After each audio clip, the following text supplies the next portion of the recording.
지난 수요일 제가 국민건강보험공단에서 하는 건강검진을 받았습니다. 원래 올해 계획은 좀 일찍 하자. 그래서 봄이나 늦어도 여름에는 좀 검사를 받자라고 생각은 했으나 미루고 또 계속 미루고 하다가 겨우 이제 지난주에 받게 됐습니다. 저만 그런가 해서 좀 찾아봤더니 저만 그런 게 아니었던 것 같습니다. 통계를 보니까 우리나라 국민들이 전반기에 건강검진을 받으신 분들은 3분의 1밖에 안 되고요. 후반기에 이제 3분의 2, 65%가 다 모여 있는데 그 후반기 중에서도 10월이 많고요.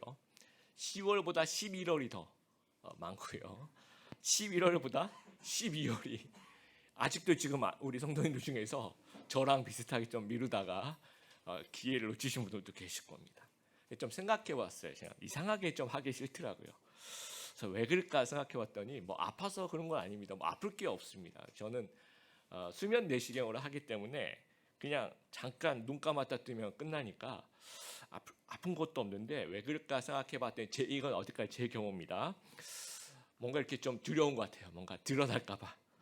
혹시 뭐 3개월 남았습니다. 뭐 이렇게 할까봐 좀 그런 거 있잖아요. 왠지 괜히 좀 중대 질병이 혹시 내 안에 있을까라는.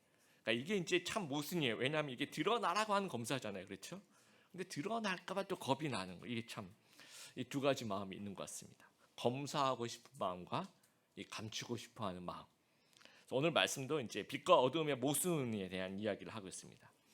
우리 성도들이 빛을 소망하지만 어둠에 있고 싶어하는 그런 마음들이 있다라는 거예요. 그래서 이 성경을 우리가 좀 살펴보면서 이러한 모순 속에서 어떤 해법을 제시하는지 좀 살펴보았으면 좋겠습니다. 오늘 이제 본문을 분석하면 그렇게 어렵지 않습니다. 여러분 5절에 사도 요한이 예수께 들은 소식을 선포한다라고 얘기해요. 그 소식이 헬라어로 여러분 굉장히 잘 아는 단어입니다. 여러분 유앙겔리온이라고 들어보셨죠? 이 복음을 유앙겔리온이라고 하는데 이 소식은 헬라어로 앙겔리온입니다. 유자가 빠지고 당시 이제 전쟁에서 승리하거나 그러면 우리 나라가 이겼습니다라는 그런 기쁜 소식을 뉴 앙겔리온이라고 그래서 붙여서 뉴 앙겔리온이라고 얘기를 해요. 그래서 우리는 이제 이거 기쁜 소식이다, 복음이다라고 얘기하는데 그냥 소식이라고 얘기할 때는 그냥 앞에 유자를 빼고 앙겔리온이라고 얘기합니다. 그래서 그냥 소식인데 우리가 그것은 메시지다라고 생각하면 좋을 것 같아요. 그래서 앞에 유자를 붙여서 이 소식 자체가 하나님은 빛이시다라는 메시지니까 이거 참 기쁜 소식이라고 저는 생각해요. 그래서 겔리온이지만 앞에 유자를 붙여도 유앙겔리온 그렇게 해도 전혀 무방한 그러한 소식이 아닌가 생각합니다. 그 메시지 하나님 빛이시다. 하나님은 빛을 좋아하십니다. 그런 얘기가 아니고 하나님 빛이시라는 거예요. 하나님은 빛이 납니다가 아니고 하나님은 빛이시라는 겁니다. 하나님 그 자체가 빛이라는 거예요. 그러니까 하나님의 속성은 어두움이 조금도 없으신 100% 순수 빛이라는 겁니다.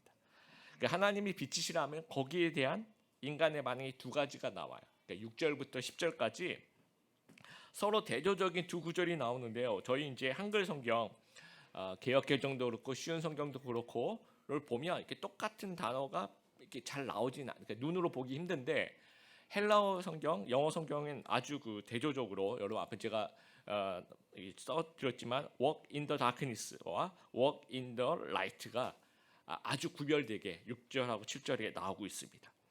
그래서 walk in the darkness 6절인 어둠에 행하면 어두운 가운데 살고 있다면 요 구절을 6절, 8절, 10절에 만약에 이제 좀 정돈된 사람이 글을 쓰면 6, 7, 8절은 어둠이고 9절, 10절은 빛이고 이렇게 썼을 텐데 사도 요한 선생님께서는 그 어떤 뭐 이렇게 분류하고 이런 것보다는 이거 얘기했다가 또 요거 생각나면 또 요거 얘기하셨다가 이렇게 왔다 갔다 하시는 것 같아요. 좋은 의미로. 그래서 7절에 walk in the light도 좀 홀수 이렇게 7절, 9절 이런 식으로. 그러니까 내용을 이렇게 뽑아보면 딱 두 가지 내용입니다. 하나는 어둠에 행하는 것에 대한 얘기고 하나는 빛 가운데 행하는 것에 대한 이야기를 하고 있는 거예요. 그런데 여러분 하나님은 빛이신데요. 어떤 사람은 왜 walk in the darkness에 있고 또 어떤 사람은 왜 walk in the light에 있을까요? 오늘 본문을 이해하면서 이 장소와 또 상태라는 관점에서 우리 좀 같이 이해해 보았으면 좋겠습니다. 이 장소, in the darkness, in the light라 그러죠. in. 그래서 어디에 있느냐입니다. 그리고 상태는요, 이 darkness, light 이게 이제 상태가 되는 거죠. 어떤 모습이냐라는 겁니다. 그래서 빛이신 하나님 앞에서 장소에 따라서 이 상태가 달라진다라는 거예요.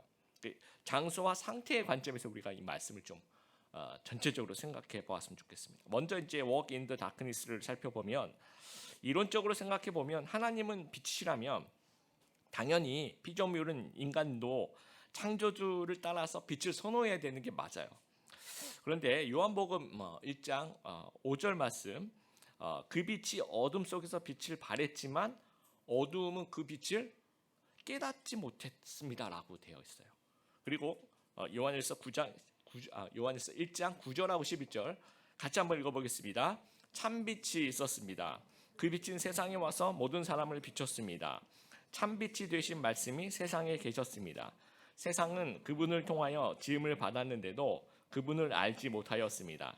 그분은 자기의 땅에 오셨으나 그의 백성들은 그분을 영접하지 않았습니다. 이 빛이 왔는데 사람들은 깨닫지도 못하고 알지도 못하고 그리고 깨닫고 알았다고 할지라도 영접하지 않았다라고 합니다. 이상하죠, 그렇죠? 여러분 창세기 3장에 아담과 하와가 죄를 짓고 난 다음에 제일 먼저 한 행동이 뭐예요? 숨습니다. 그래서 하나님이 다 알면서 물어봐요. 아담아 내가 어디 있느냐? 그랬더니 뭐라고 얘기합니까? 두려워서 숨었습니다라고 이야기를. 그러니까 죄가 들어온 이후에 죄성이 생겨서 그 죄성에 의해서 우리 마음속에는 숨는 습성이 생긴 겁니다. 어두움을 은근히 좋아해요.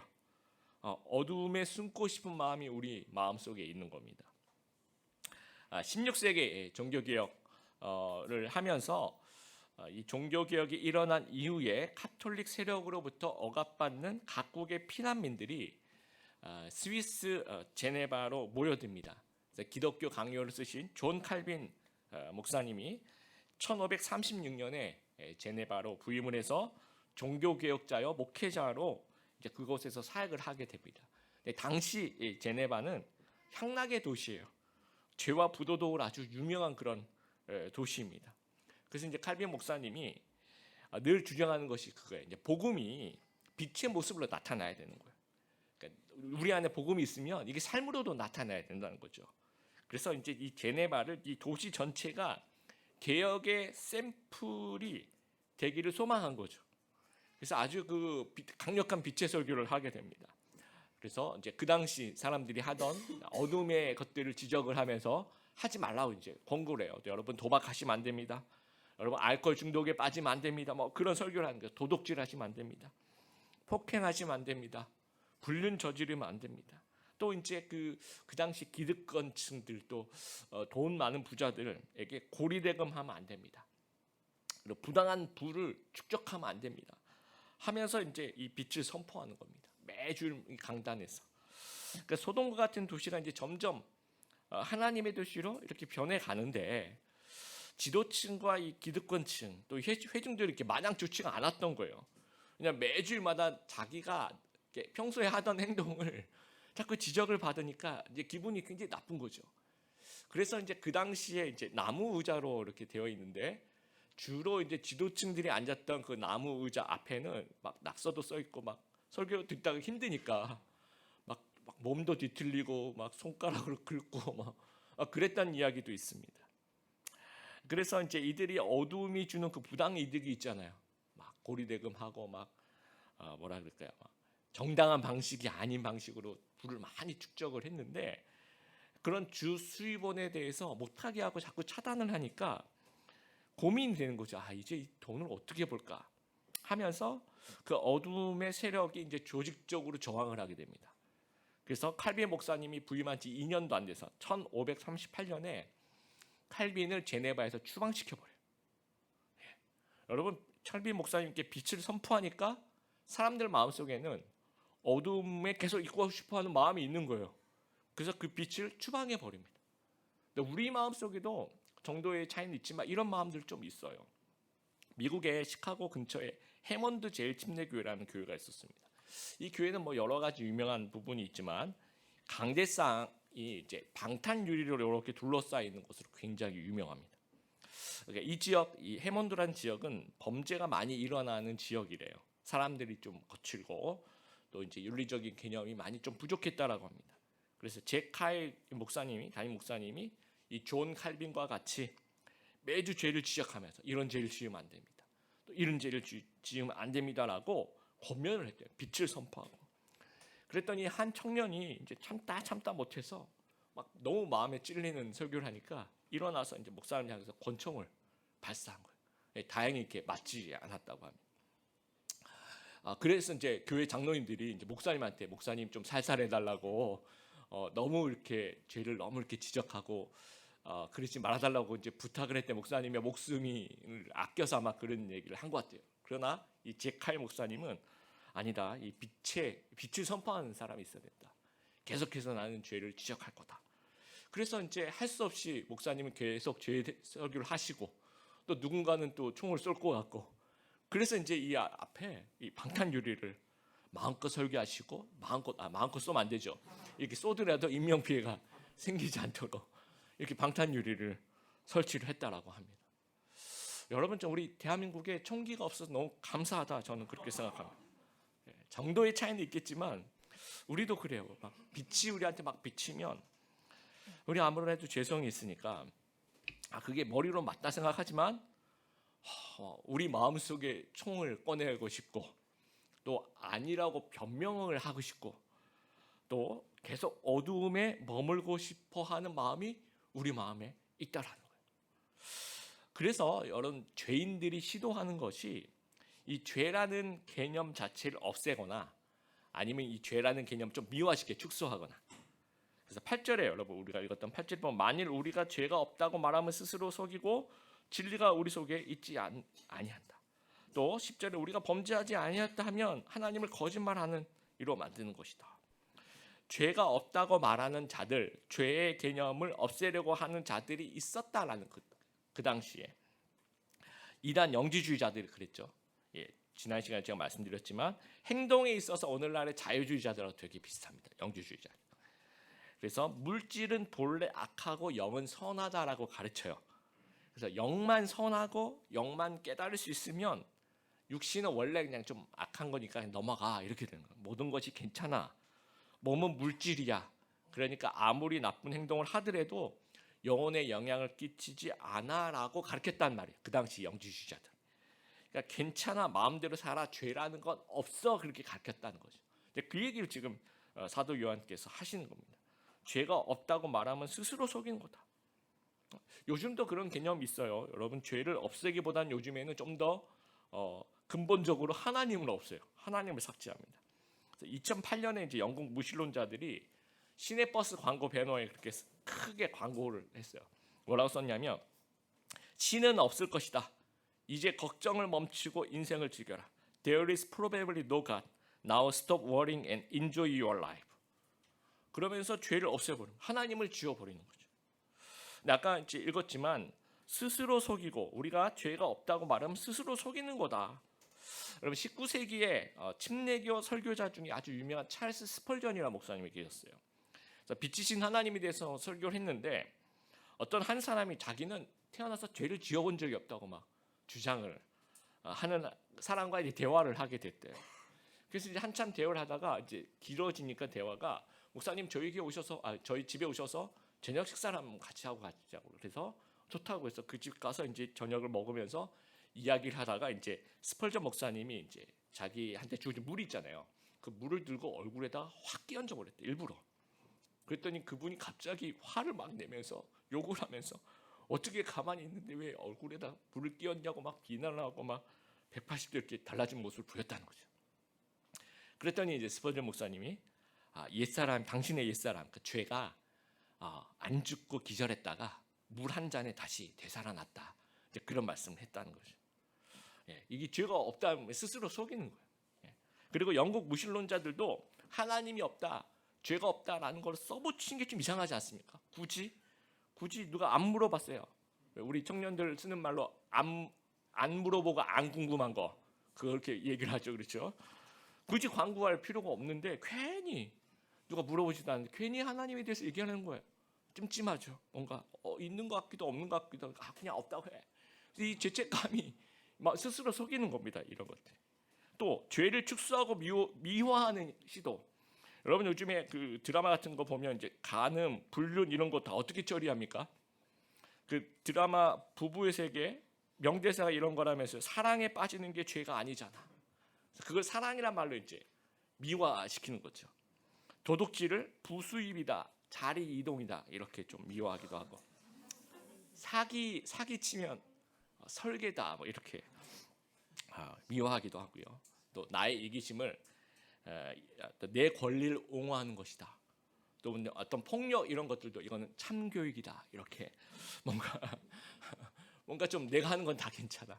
그래서 이제 막 폭력 뭐 이런 것들도 다 미화하고 축소하는 그런 마음들이 우리 안에 좀 있다는 거죠. 그래서 어둠의 장소에 머물러 있으면 계속 이제 어둠의 상태가 되는 겁니다. 6절에 이 거짓말하는 거다. 실제로 내가 하나님과 사귐이 있다 하고 어둠에 행하면 거짓말하는 거다라고 얘기해요. 그러면 실제로 우리가 하나님과 코이노니아가 없는 겁니다. 어둠 가운데 있으면. 또 8절에 진리가 우리 속에 없는 거래요. 어둠에 계속 있으면. 그리고 10절에 하나님의 말씀이 우리 속에 있지 아니하대. 어둠에 있으면. 그래서 어둠이란 장소에 있으면 어둠의 상태가 되는 거고요. 또 다시 그 어둠의 상태에 계속 있고 싶은 마음이 있고 또 계속 그런 어둠의 상태에 있다 보면 또 우리의 상태는 계속 어둠의 상태가 되고 이게 계속 악순환이 되는 겁니다. 자, 그러면 이제 우리는 어떻게 살아야 할까? 성경 말씀에 뭐라고 얘기합니까? 장소와 상태를 언급하면서 walk in the light라고 얘기합니다.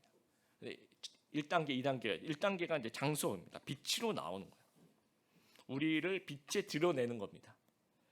그래서 9절에 만일 우리가 우리 죄를 자백하면 우리의 상태가 고스란히 투명하게 보이도록 우리 죄를 이렇게 자백하는 거죠. 그리고 2단계 빛으로 고침을 받는 거예요. 그 상태가 변하는 거죠. 7절 우리가 빛 가운데를 행하며 우리의 사귐이 있고 그 아들 예수의 피가 우리를 모든 죄에서 깨끗하게 하실 것이요 하나님과 코이노니아가 있고 죄 용서함 받는 그런 모습이 있다는 거죠. 9절에 죄를 자백하면 하나님께서 우리를 용서하시고 깨끗하게 해주신다는 거예요. 어둠의 장소에 계속 있으면 계속 어둠의 상태가 되는데 빛의 장소로 나오면 빛의 상태가 된다라는 거예요. 여기서 우리가 오해하지 말 것은요. 빛 가운데 행하는 삶을 내가 100% 깨끗한 상태로 살아가는 거라고 생각하는 이거 오해입니다. 이제 그건 불가능해요. 그런 말이라기보다는 이게 더 정답이 가깝습니다. 내가 좀 더럽고 내가 좀 부족해도 빛의 장소로 나오는 삶. 이게 이제 하나님께서 우리에게 원하신 삶이 이게 이제 walk in the light라는 겁니다. 자, 7절을 여러분 한번 보시면 순서상 뭐가 먼저입니까? 빛으로 나오는 것이 먼저입니까? 사귐과 죄 용서가 먼저입니까? 7절 보세요. 그가 빛 가운데 계신 것 같이 우리도 빛 가운데로 행하면 우리가 서로 사귐이 있고 그 아들 예수의 피가 우리를 모든 죄에서 깨끗하게 하실 것이요. 물론 이제 같은 얘기를 하고 있지만 먼저 빛으로 나와야 되는 거예요. 빛 가운데로 나와야지 그 다음에 사귐이 있고 용서가 있는 겁니다. 누가복음 18장에 보면 두 사람이 기도하러 성전에 올라가요. 하나는 바리새인이고 한 명은 또 세리입니다. 근데 바리새인들이 뭐라고 기도합니까? 저는 저 사기꾼 죄인들 이 가늠한 자와 같이 않고 저 세리와 같지 않은 것에 감사합니다. 이렇게 기도를 해요. 그리고 저는 일주일에 2번 금식합니다. 저는 모든 수입에 11절 아주 꼼꼼하게 드립니다. 하면서 자기 자랑을 해요. 그리고 세리는 어떻게 기도합니까? 멀리 서서 감히 하늘을 쳐다보지도 못하고 가슴을 치면서 이 죄인을 불쌍히 여겨주시옵소서라고 기도를 해요. 예수님이 뭐라고 얘기하시냐면 이 사람 세리가 바리새인보다 의롭다는 인정을 받고 집으로 돌아갔다라고 예수님께서 말씀하십니다. 자, 바리새인의 기도는요 계속해서 이 어둠 속에 있는 것, walk in the darkness. 왜냐하면 자기가 뭐 잘하는 거 얘기했지만 실제로 자기 그 마음속에 있는 죄악은 끄집어내지 않고 있어요. 교만한 거, 막 비교하는 것들, 외식하는 것들, 막 내가 잘하는 것처럼 보이는 것들. 또 그 안에 또 숨은 죄가 있을 거 아니에요. 그건 하나도 얘기하지 않고 감추면서 딴 얘기를 하고 있습니다. 그러니까 계속 어둠에 거하고 있는 거예요. 근데 세리는 walk in the light, 죄를 빛의 장소로 가져와서 드러냅니다. 정말 철저하게 죄를 회개하고 용서해달라고 하나님께 기도를 하는 거예요. 이게 이제 회개의 삶, 이것이 이제 빛의 삶이라는 겁니다. 여러분, 사울 왕과 다윗 왕의 근본적인 차이가 좀 이런 부분입니다. 사울 왕이 하나님께서 사울 왕에게 아말렉을 진멸하라라고 이제 명령을 하신 겁니다. 여러분 알다시피 전쟁에서 승리했지만 누구를 살려요? 아각 왕을 살려요. 또 뭘 살립니까? 좋은 양과 좋은 소를 이제 살립니다. 그게 불순종의 죄를 짓는 거죠. 그래서 사무엘 선지자가 와서 왜 그랬냐라고 이제 지적을 해요. 그러니까 뭐라고 얘기하냐면요, 여호와께 제물로 바치려고 남겨두었다. 실제로는 자기가 가시려고 남겨두었는데 여호와께 제물을 바치려고 이렇게 남겨두었다라고 얘기를 하는 것을 2번이나 얘기해요.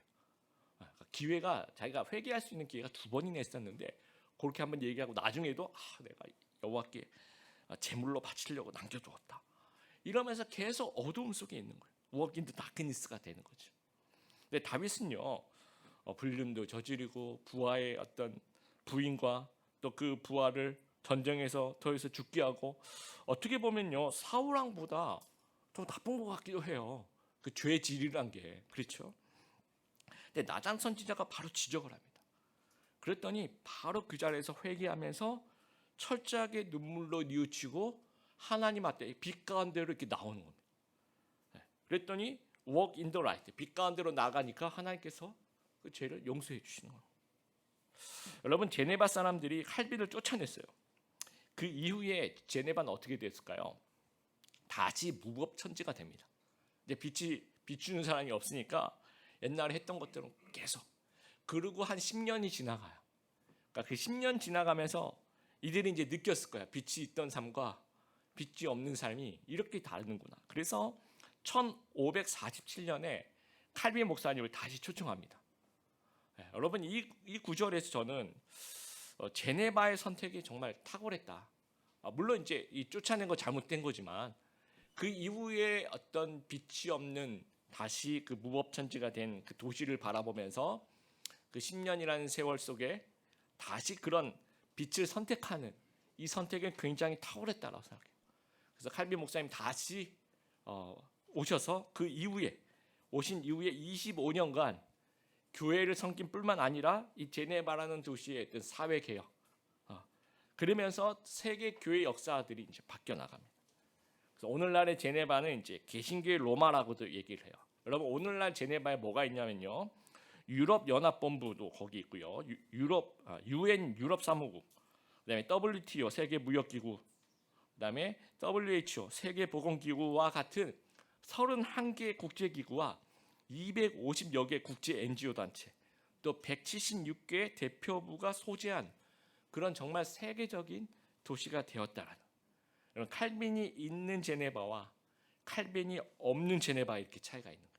여러분, 빛이 있는 삶과 빛이 없는 삶은 다른 겁니다.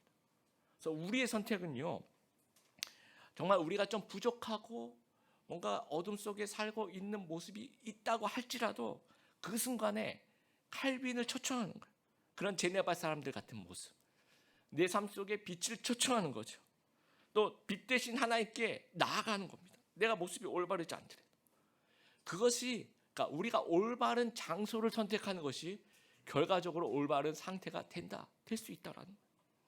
유기성 목사님 책에 이런 얘기가 있더라고요. 매주 이제 목요일 새벽 기도회 때 남자 성도들을 다 오라 그래가지고 믿음으로 사는 남자들 뭐 이런 단체를 결성을 했대요. 그래서 이제 매주 그 목요일 날 남자 집사님들이 이제 오셔서 막 믿음으로, 말 그대로 믿음으로 살자. 그래서 자기들끼리 막 결의문을 썼는데 막 너무 비장하다. 막 술자리를 하지 않겠습니다. 먹고 사는 근심을 하지 않겠습니다. 집에서 화를 내지 않겠습니다. 또 막 그 누구에게도 짜증을 내지 않겠습니다. 우리 자녀들을 매일 축복 기도해 주겠습니다. 거짓말을 안 하겠습니다.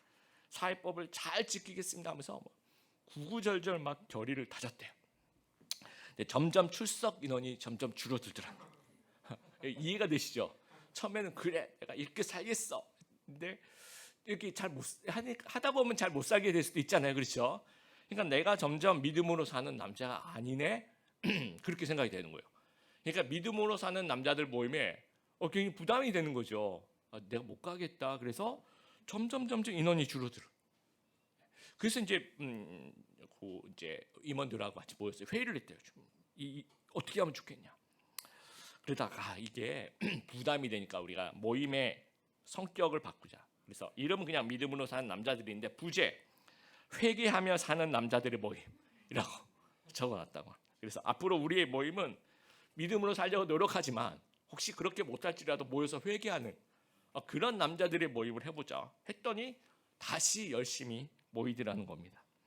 여러분, 우리가 믿음의 결의를 지키는 삶 노력하지만 못할 때도 있죠, 그렇죠? 그러나 회개하며 사는 삶 이것은 할 수 있지 않겠습니까? 내가 믿음으로 살아가는 것 좀 부족할지라도 그렇게 부족하고 넘어졌을 때 다시 빛 앞으로 와서 하나님 제 죄를 용서하여 주시옵소서라고 회개하는 삶을 살 수 있다라는 거예요. 그래서 하나님 원하시는 부분도 그런 거예요. 내가 100%의 빛의 모습으로 살아, 물론 이것도 하나님 원하시죠.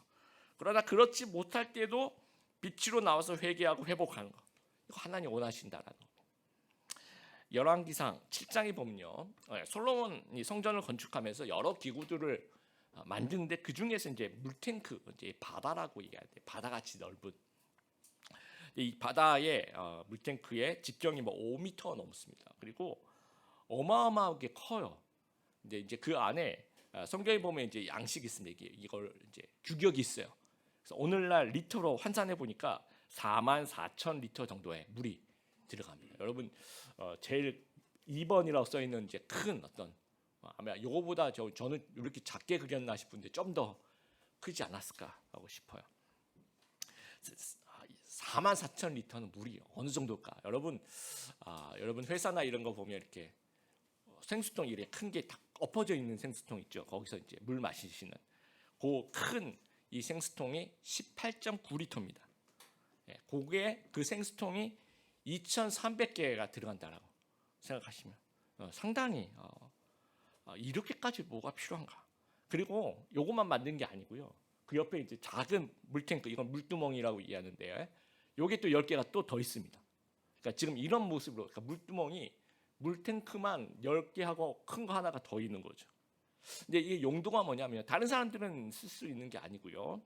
제사 의식 전에 제사장이 또는 이제 성소로 들어가고 뭐 여러 가지 이제 제사장이 그 의식을 하기 전에 손과 몸을 씻는 그런 물이에요. 근데 생각을 해봤습니다. 굳이 왜 이렇게 많은 물을 할 필요가 있을까라고 생각하는 거예요.